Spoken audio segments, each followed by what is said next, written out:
Well, the chair of Solid Energy says he'll resign if the company is forced to enter the Pike River mine. Andy Coop was speaking at an emotional Select Committee hearing where the state-owned company was having its annual financial review. He faced a barrage of questions from MPs, including the Labour leader Andrew Little and the New Zealand First leader Winston Peters. Our political reporter May Heron was there.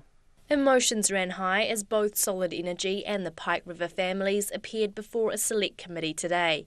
Winston Peters and Nationals chair Melissa Lee got into several yelling matches, and at one point a person sitting in the public gallery stood up and hurled abuse at the three Solid Energy representatives. Order! Order! Please, order! Chair of Solid Energy, Andy Coop, told MPs their position has not changed in years and it is still too unsafe to enter the Pike River mine. He was asked whether he would change his mind if there was no legal liability on the company. Notwithstanding the fact that I would have no liability, I would resign as a director. I would not want to be director of a company that put people at risk. The Pike River families, Dame Fiona Kidman and a mine safety expert also appeared before the Select Committee. Sonia Rockhouse, who lost her son in the explosion, told reporters she wasn't impressed with Mr Coop's resignation offer. Oh, I think that's a nonsense. That's just a nonsense. It's a silly comment for him to make, I believe. Is that a stunt, do you think? Aye, absolutely. Because they were stumped. They really came with nothing. They didn't even bring their expert. We at least had an expert. Yesterday, when the families met the Prime Minister Bill English, he assured them the mine will remain unsealed for the time being.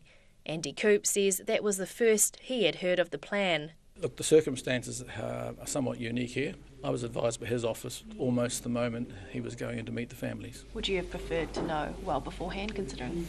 Ideally, but I understand the position that he's in.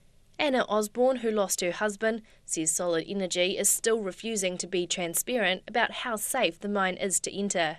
You know, Solid Energy are still hiding behind things.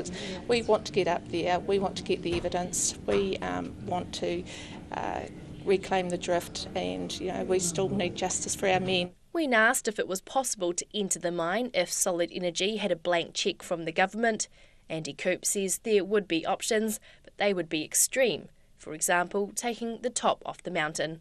From Parliament, May Heron.